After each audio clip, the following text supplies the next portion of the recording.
Fala aí, meu povo, tudo certo? Vamos nessa, né? Estamos aí com o nosso edital do TJ São Paulo devidamente publicado, prova marcada, tudo bonitinho, e aí começa aquela correria, né? Vambora, vamos preparar tudo e tal. E eu quero nesse vídeo aqui trazer para você algumas reflexões sobre a banca VUNESP, mas em cima das questões do último concurso, tá? Trouxe as questões de improbidade, que foram propostas aí no concurso de 2023, e vamos conversar aqui para a gente conhecer melhor a banca VUNESP, aquela história. Você está fazendo prova para o TJ, mas você não está fazendo prova para o TJ, você está fazendo prova para a VUNESP. Você precisa conhecer a VUNESP, como que ela monta a questão, como que essa questão é apresentada para você e como lidar com essas questões na hora da prova, tá?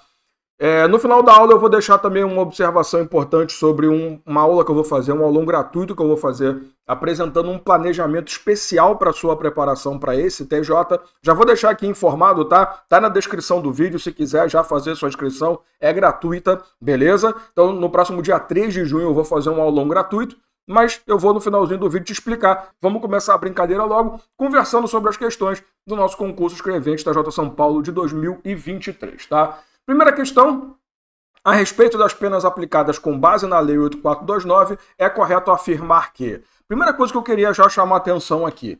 Normalmente, a gente tem uma certa mania de seguir algumas lógicas que, assim, eu vou ser muito realista com você. Quando eu vejo professores ou professoras falando isso, eu sei que são novatos na função. Eu sou um cara que você pode olhar pra minha cara, eu sei que eu tenho cara de novinho e tal, mas eu tenho 22 anos de sala de aula só. Só 22 anos que eu dou aula para cursos preparatórios, tá? De concurso público.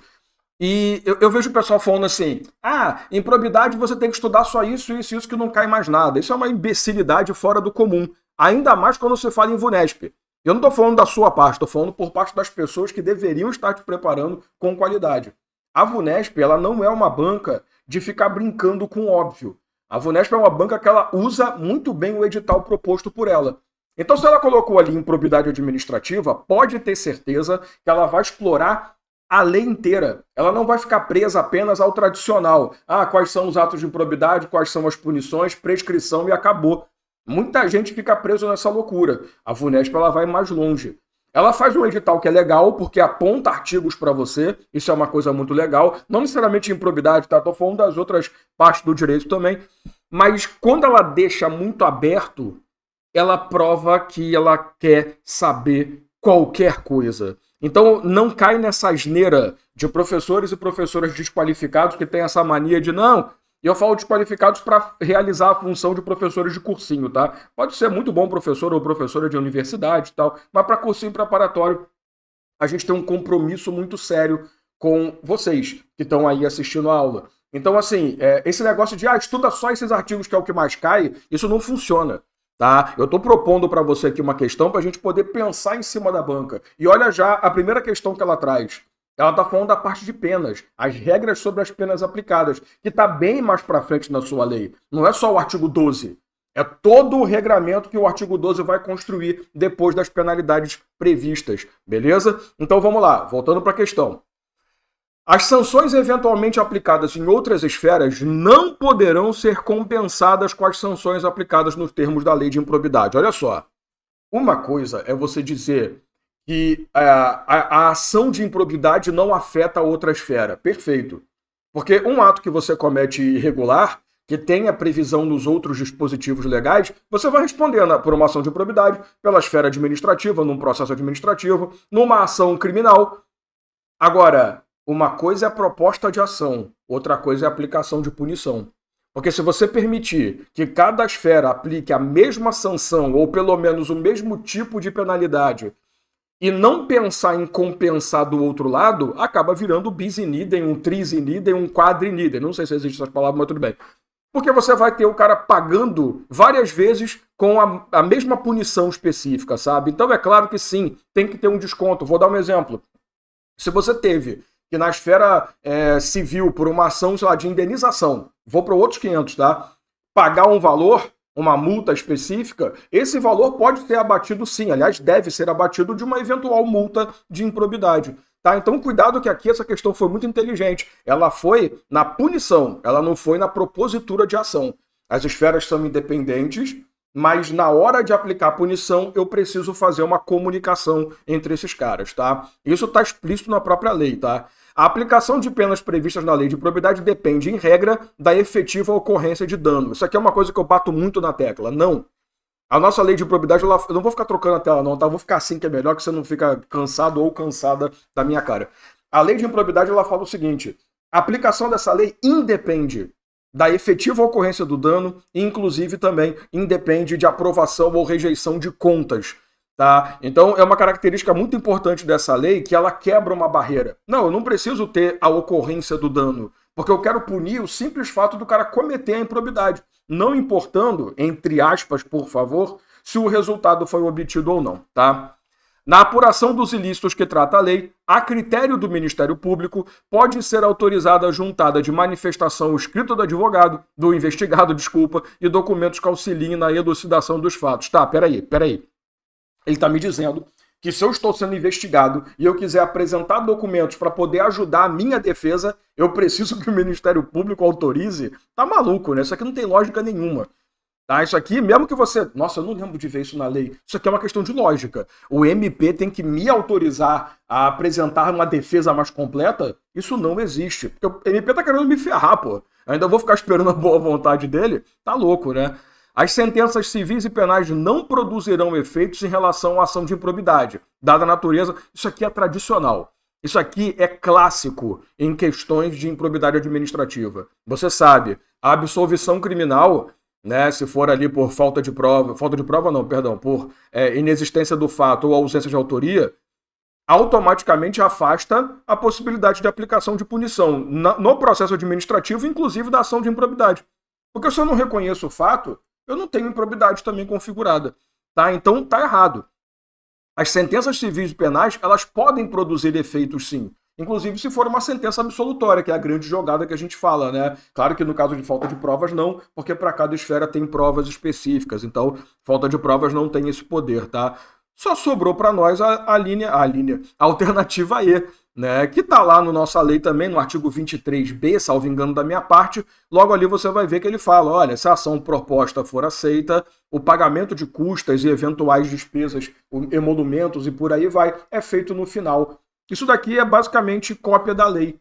Então, olha que questão inteligente. Ela pegou vários pontos da lei que normalmente você não dá atenção. Eu posso afirmar que num cursinho tradicional, a única coisa que eu tenho certeza que você viu é isso aqui. Porque o resto, eu tenho dúvidas eternas. Porque a galera normalmente não gosta muito de trabalhar aquela parte que é um pouco mais complicada. O processo administrativo, que é bem pequenininho, a parte do procedimento judicial. Faz parte da vida. Próxima questão. Considere que Matias e Zenóbio foram aprovados em concurso público e convocados para posse e exercício nas respectivas funções. Beleza. A portaria publicada no Diário Oficial indica, dentre os documentos exigidos, a necessidade de apresentar a declaração de bens à repartição competente. Eu já vou parar aqui e chamar você. Nós temos um ponto específico da lei falando sobre isso aqui. A declaração de bens ela é obrigatória. E temos regras. Eu preciso apresentar a declaração de bens na posse, anualmente eu tenho que atualizar, e no final do vínculo também, não importando a distância entre os tempos. Então, tomei posse agora, tomei posse, acabei de fazer a atualização anual, uma semana depois eu sou desligado, eu sou demitido.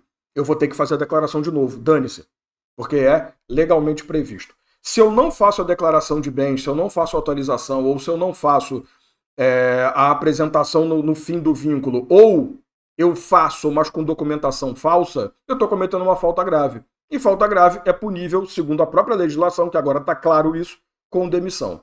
Tá? E basicamente é só você apresentar o seu imposto de renda, não precisa fazer muita coisa não, tá? O grande detalhe é que assim, essa parte de declaração de bens é um clássico. É muito comum cair em prova. Tá? A gente costuma também dar uma menosprezada, mas é muito comum. E a VUNESP foi certeira nesse ponto aqui, em cobrar esse detalhe. Vamos lá? Após o exercício de ambos, ficarão condicionados à apresentação da declaração de imposto de rendas e proventos que tenha sido apresentada à Secretaria Especial da Receita Federal a fim de ser arquivada no serviço de pessoal competente. Cara, é o que está na lei, né? Aqui eu não vejo nada demais. Eu não vou marcar ainda, porque pode ser que apresente-se uma proposta, uma questão mais completa. A gente sabe que pode acontecer isso, né? Vai que ele traz uma questão aqui, além de falar isso aqui, comentando também eventual punição e tal. Então eu vou deixar em suspenso. Pode ser a letra A. Vamos lá. Ambos poderão entrar em exercício e apresentar no prazo de 30 dias... Não, a declaração tem que ser feita na posse. Não tem esse papo de, toma posse primeiro e a gente conversa depois. Não. Não é necessário fornecer declaração, parei. Hoje a lei é explícita. Antigamente a gente até tinha a possibilidade, lá no texto anterior da lei, né? Você pode fazer de próprio punho e depois atualizar com declaração de imposto. O próprio STF pensava assim. Agora está na própria lei. A declaração de imposto de renda é obrigatória já na posse, tá? Mas eu ouvi dizer... O texto anterior, ele era muito errado nesse ponto. Agora está muito bem especificado, tá? Caso cumpram as formalidades legais iniciais para posse e exercício, serão punidos com a pena de suspensão, caso venham a, no futuro, recusar-se a prestar declaração.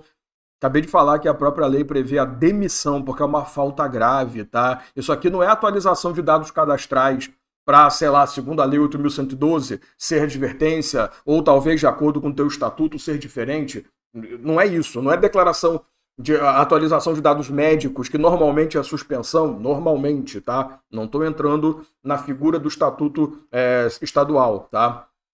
Mas eu estou falando de declaração de imposto de renda, de bens, aliás, e patrimônio, que é demissão. As declarações de imposto de renda deverão ser apresentadas no momento da posse e da extinção do vínculo, ficando autorizada a autoridade competente a exigir a sua renovação anual. A própria lei já faz essa exigência, tá? Talvez se parasse aqui, estaria certo. Quer dizer, na verdade estaria incompleto, a letra A estaria mais completa.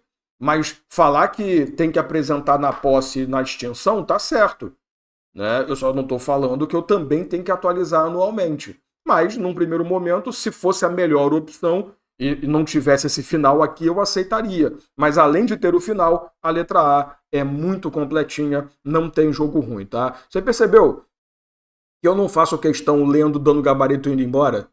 Você tem que analisar. Cara, quando você pega uma questão, fica uma dica de amigo para você, que eu uso muito na minha comunidade, eu uso muito nos meus programas.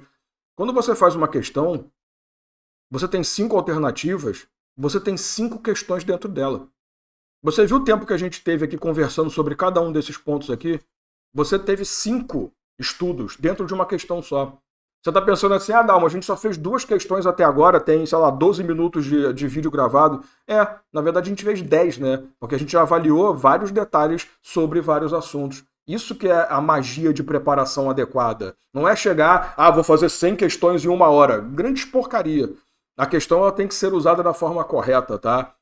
Isso eu ensino muito bem no meu programa, ensino também na comunidade Sem Miguel. Eu também tenho vários vídeos aí no YouTube que eu dou sempre umas dicas desse ponto. Com base na Lei 8429, a respeito das ações de improbidade, o dolo, você já sabe, né? Um dos grandes pontos da nova redação, o pessoal tem mania de falar nova lei de improbidade, não é, a lei é a mesma. O que mudou foi a redação da lei, né? O que mudou, uma das grandes, porque foram várias mudanças impactantes, foi a questão do dolo agora ser obrigatório. Nós não temos mais punição por conduta dolosa, por erro, sabe? Não existe mais isso. Eu preciso do dolo. E não só isso. Para que eu possa punir efetivamente alguém por improbidade, não só eu tenho que mostrar a conduta dolosa, como eu tenho que mostrar a intenção de atingir aquele resultado previsto na lei. Porque eu tenho que fazer um enquadramento perfeito. Eu tenho que pegar a lei, sei lá, artigo 11, né? Atos que atentam contra os princípios da administração pública. Não adianta falar, olha, isso aqui atenta contra o princípio. Eu preciso adequar alguma previsão ali. Inclusive agora o nepotismo que está explícito na lei, né? Como ato de improbidade. Então, isso é muito importante. Não só o dolo, mas a intenção de atingir o resultado. A coisa ficou mais difícil. Tá? Até porque antigamente também o pessoal propunha ação de improbidade por qualquer motivo, né? Aí agora eles dificultaram pra caramba, o pessoal usava mal, mas a grande jogada é que sim, a lei de improbidade ela tem agora um registro do dolo ser obrigatório. Com certeza a questão vai por esse lado, tá? Então vamos lá. O dolo estará configurado com o mero exercício da função? Não, como eu te falei, eu tenho que ter a conduta e a intenção de atingir o resultado. Não é porque eu estou fazendo coisas da minha função e por acaso aquilo configura improbidade que eu automaticamente já cometi improbidade. Inclusive, isso daqui tá o artigo 1º da lei. Ele tem vários parágrafos que são muito cobrados em concurso. Tá? E essa questão aqui toda, salvo engano da minha parte, vai estar no artigo 1º. Beleza? Inclusive, o artigo 1º fala: o mero exercício da função pública não configura improbidade, não é configurado dolo. corresponde à vontade livre e consciente de alcançar os ilícitos tipificados em lei. Parece, porque a própria lei tem esse conceito, considera-se como dolo a vontade livre e consciente de alcançar o resultado previsto na lei. Parece. Confunde-se com voluntariedade do agente praticar a conduta. Não, né? A simples voluntariedade não é dolo. Dolo, isso aqui é aquela típica questão que uma alternativa já mata a outra. Se você entende a B como certa, você não tem como aceitar a C como certa também. Porque se eu preciso da vontade livre e consciente, então eu quis fazer e eu tive consciência do resultado. A mera voluntariedade não pode ser considerada como um dolo efetivo. Então, pelo amor, né? Eu já posso tirar. E, de novo, o artigo 1º tem parágrafo falando que essa mera voluntariedade não serve para nada, no final das contas. Não é indispensável... Parei, não vou nem ler mais, porque é indispensável. Eu preciso do elemento dolo. Tá? Não tem como eliminar ele. Também estará configurado caso o agente público pratique o ato identificado como erro grave. Galera, erro grave nada mais é do que uma culpa agravada, sei lá, uma culpa gigante. Mas erro grave não é dolo. Erro é erro. Dolo é vontade de fazer. Você não está errando. Você está fazendo besteira, é diferente. Então, obviamente, nosso gabarito realmente é a letra B. Beleza? Percebeu como é que funciona? Não é um bicho de 7 cabeças, mas a VUNESP é uma das melhores bancas, na minha opinião, na atualidade. Pode ter um monte de cagada, toda banca tem, faz um monte de besteira, tem um monte de problema na hora da prova, isso acontece. Eu vi um concurso que a VUNESP fez... Cara, isso acontece. Infelizmente, todas as bancas são incompetentes em algum ponto. Mas em relação a conteúdo programático, uso do edital e formatação de questões, uma das melhores bancas para mim hoje é a VUNESP. Testa conhecimento de verdade, às vezes até tenta testar demais e cria questões bem porcaria, mas é uma banca justa, digamos assim.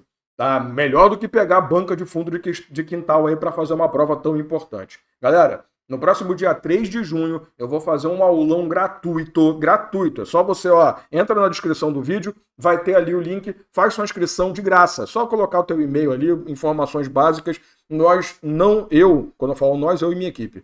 Nós não vamos usar o teu e-mail para nada que não seja comunicar sobre o programa, sobre o aulão do TJ, tá? Nós não vamos ficar te mandando um monte de e-mail, sei lá, tentando vender lingerie para você. Não, nós não vamos mandar nada que não seja relacionado ao assunto TJ São Paulo, ao assunto preparação para concursos, beleza? Então, faça a inscrição gratuita. No dia 3 de junho, eu vou fazer um aulão mostrando para você como montar uma preparação eficiente do zero, para em 90 dias você detonar o teu edital e chegar na prova arrebentando. Tamo junto? E no final do aulão, eu vou abrir a possibilidade de você participar do meu programa exclusivo de preparação para o TJ São Paulo 2024, tá? Em que eu vou te entregar o planejamento mastigado, minha equipe vai acompanhar você diariamente nesse planejamento e eu tenho certeza que você não vai se perder nos estudos em momento nenhum. Fica com você. Mas no aulão eu vou entregar tudo. Basta você saber aplicar o que eu vou te ensinar. Se você não tiver a fim de aplicar isso de forma independente, se quiser uma ajuda de pessoas já preparadas, minha equipe tem pessoal que trabalha há 15, há 20 anos com concurso, então eu estou bem tranquilo. Eu já estou há 22, então eu tenho um pessoal comigo de longa data. Se quiser ter uma equipe por trás do seu trabalho preparando tudo para você, e você só faz a sua parte de estudar, se preparar e vambora, eu vou abrir também inscrições para o meu programa, que são limitadas, tá? Tanto em número de inscrições, que eu não vou aceitar muita gente porque eu faço acompanhamento individual de cada uma que entra no meu programa, então eu não vou abrir milhões de vagas, isso é loucura, e senão eu não vou oferecer algo de qualidade, e eu também vou te oferecer, além disso tudo, também vai ter um lapso temporal, porque é um programa de 90 dias. Eu não posso deixar o programa aberto até o dia da prova, que eu vou estar enganando você. E a minha última intenção na face da Terra, eu preciso fazer muita cagada antes para querer enganar você. Tamo junto? Grande abraço, beijo no coração. Abraço, né? Abraço fica difícil. Aí vocês vão cortar isso daí e me sacanear, que eu sei. Fiquem à vontade. Beijo no coração, até uma próxima oportunidade. Espero vocês lá no dia 3 de junho. Tamo junto? Esquece não, descrição, você faz sua inscrição gratuita. Grande abraço.